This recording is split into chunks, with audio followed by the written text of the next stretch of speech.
लिया है। पहले ईसाई मिशनरी जब इस देश में काम करती थी तो पहले धर्म परिवर्तन करते थे, नाम बदला करते थे। अब वो लोग भी सतर्क और सावधान हो गए। वो लोग अब नाम नहीं बदलते, क्योंकि नाम बदलेंगे तो लोगों की आंख खुल जाएंगी, अरे हमारे इतने भाई कन्वर्ट हो गए, ईसाई बन गए।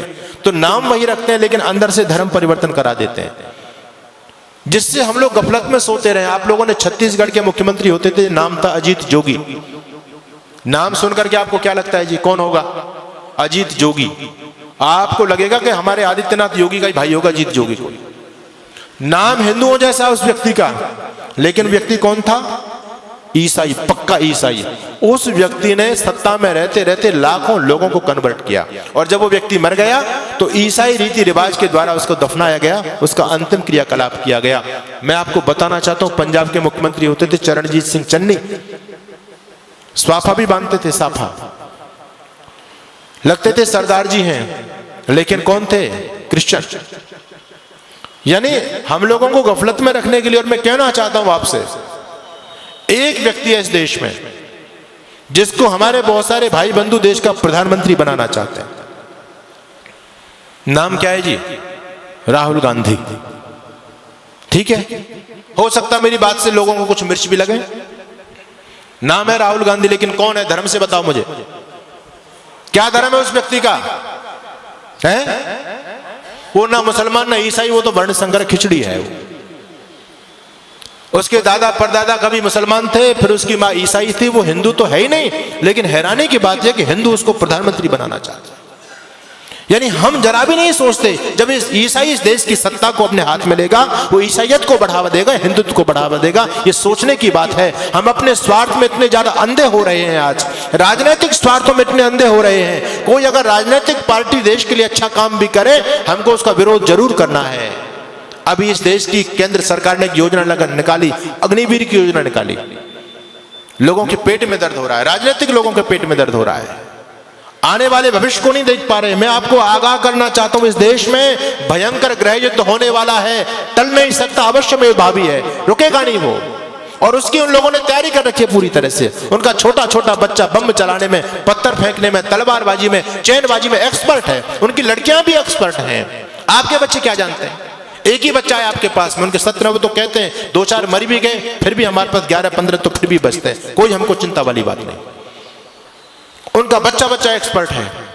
हमारे आदरणीय जो बुद्धिमान राजनेता लोग, उन्होंने सोचा कि हम भी अपने बच्चों को कम से कम ये जो है आत्मरक्षा का चीज तो सिखाई दे। जब देश के हालात बदलेंगे तो कम से कम स्वयं की रक्षा कर पाएंगे, अपनी बहन बेटी अपने बच्चों की रक्षा तो कर सकते हैं वो लोग। इसके लिए अग्निवीर योजना चलाई गई कि हर एक बच्चे को सैनिक शिक्षा दी जाए। अच्छी योजना है, इसका विरोध नहीं करना चाहिए, इसका सम्मान करना चाहिए। हर बच्चे को ये सैनिक शिक्षा मिले, क्योंकि आने वाला समय बहुत भयंकर है। आपके घर में लाठी तक नहीं है, आपका बच्चा कुछ जानता ही नहीं है, आप कैसे उन विधर्मी लोगों से टकराओगे? एक सज्जन कहने लगे, अब हमको AK-47 रखनी पड़ेगी, बंदूक रखनी पड़ेगी, भाला रखना पड़ेगा, अपने घर में फरसा रखना पड़ेगा, लाठी रखनी पड़ेगी। अरे मैंने कहा, इतने हथियार के नाम तुमने गिना दिए, इन हथियारों को चलाएगा कौन? कोई चलाने वाला है तुम्हारे पास में? एक बच्चा है, उसको हमने क्या बनाना चाहते हैं? उसको DM बनाना चाहते हैं। वो लोग कहते हैं हिंदू इतना मूर्ख प्राणी है धरती पर, एक बच्चा करके अपने बच्चों को DM बनाना चाहता है। हम 17 बच्चा पैदा करते हैं, इस देश का PM अपना बनाएंगे। जिस दिन इस देश का PM हमारा बन जाएगा, DM कुछ नहीं बेचेगा, शासन हमारे हिसाब से चलेगा। क्या लोगों की योजना है? हमसे ज्यादा सोच रहे हैं वो लोग। आप एक बच्चा करके उसको सरकारी नौकर बनाना चाहते हैं, और वो 10 बच्चा पैदा करके सरकारी अपना बनाना चाहते हैं। बताओ किसकी योजना में ज्यादा दम है? हम तो कहीं नहीं ठहरे उनके सामने। उनका इतना समर्पण देखो।